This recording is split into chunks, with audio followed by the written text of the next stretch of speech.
نحمدہ و نصلی علی رسولہ الکریم اما بعد فاعوذ باللہ من الشیطان الرجیم بسم اللہ الرحمن الرحیم یا ایہا الذین آمنوا لا تقربوا الصلاة وانتم سکارى حتی تعلموا ما تقولون ولا جنبا الا عابری سبیل حتی تغتسلوا وَإِن كُنتُم مَّرْضَىٰ أَوْ عَلَىٰ سَفَرٍ أَوْ جَاءَ أَحَدٌ مِّنكُم مِّنَ الْغَائِطِ أَوْ لَامَسْتُمُ النِّسَاءَ فَلَمْ تَجِدُوا مَاءً فَتَيَمَّمُوا صَعِيدًا طَيِّبًا فامسحوا بوجوهكم وأيديكم إن الله كان عفوا غفورا صدق الله العظيم رب اشرح لي صدري ويسر لي أمري واحلل عقدة من لساني يفقهوا قولي اللهم ألهمنا رشدنا وأعذنا من شرور أنفسنا اللهم أرنا الحق حقا وارزقنا اتباعه الباطل باطلا وارزقنا اجتنابه اللهم وفقنا لما تحب وترضى آمین یا رب العالمین۔ سورہ نساء کی 42 آیات ہم نے پڑھ لی تھیں، آیت نمبر 43 سے ہم شروع کر رہے ہیں، جس میں وضو اگر آدمی نہ کر سکتا ہو یا غسل نہ کر سکتا ہو بیماری کی وجہ سے یا پانی نہ ہونے کی وجہ سے، تو اس کے متبادل کے طور پہ تیمم کرنے کے حکم کا بیان ہوا ہے۔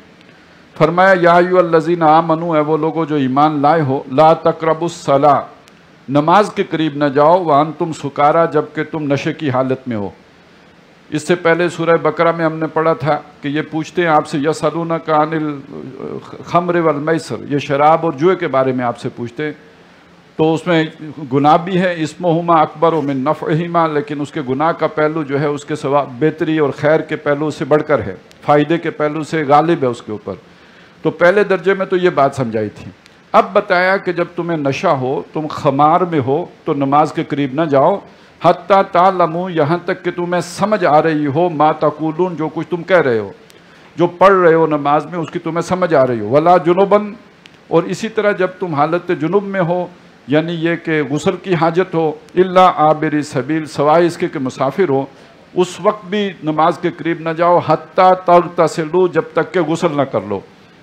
وَإِن كُنتُم مَّرْضَىٰ، اگر تم ہو بیمار، او عَلَىٰ سَفَرٍ، یا مسافر ہو، او جَاءَ أَحَدٌ مِّنكُم مِّنَ الْغَائِطِ، یا کوئی تم میں سے حوائج ضروریہ سے فارغ ہو کے آیا ہو، او لامستم النساء، یا تم نے عورتوں سے مقاربت کی ہو، فَلَمْ تَجِدُوا مَاءً، اب تمہیں پانی نہ ملے، یا یہ کہ پانی نہ ملے، یا پہلے وہ مریض ہونے کی بات آ گئی تھی کہ جس میں تم اگر بیمار ہو، پانی استعمال کرنے کے نتیجے میں بیماری بڑھنے کا خطرہ ہے، فَتَيَمَّمُوا صَعِيدًا طَيِّبًا، تو اب ارادہ کرو پاک مٹی کا، فَامْسَحُوا بِوُجُوهِكُمْ، تو اس مٹی کے اوپر اپنے دونوں ہاتھ مار کر اس کے بعد اسے مل لو اپنے چہروں پر، وَأَيْدِيكُمْ، اور دوسری دفعہ ہاتھ مار کے کونیوں تک اپنے ہاتھوں کے اوپر، بازو کے اوپر اسے مل لو، اور یہ اس کا بدل ہو، غسل کا بھی اور وضو کا یہ بدل ہو جائے گا۔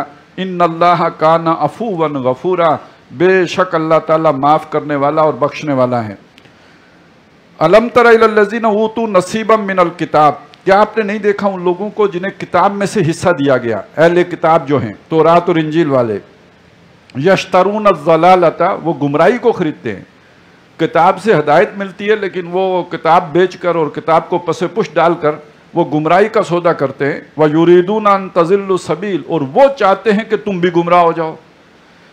وہ جیسے ایک لومڑی کی دم کٹ گئی تو اس نے ساری لومڑیوں کو بتایا کہ دم کٹنے کے یہ فائدے ہیں، تم بھی کٹوا لو، تاکہ ساری جب بغیر دم کے ہوں گی تو کون کسی کو تانا دے گا۔ تو جو سابقہ اہل کتاب میں جب وہ دین سے ہٹ گئے تو ان کی خواہش یہ کہ مسلمانوں تم بھی دین سے پھسل جاؤ۔ واللہ اعلم بأعدائکم، اللہ تمہارے دشمنوں سے خوب واقف ہے۔ وکفیٰ باللہ ولیہ، اور اللہ تعالیٰ ولی کے طور پر اور حمایتی کے طور پر کافی ہے، یعنی ان کی دشمنی سے تمہیں ڈرنا نہیں چاہیے، اندیشہ نہیں محسوس کرنا، لیکن چوکنا تو رہنا ہے، ہوشیار تو رہنا ہے۔ اللہ تمہیں ہوشیار کر رہا ہے، انہیں دوست نہ سمجھو، وہ تمہارے دشمن ہیں، باقی ان کی ریشہ دوانیوں سے بچانے والی ذات اللہ تعالیٰ کی ہے، البتہ تم چوکنے رہو۔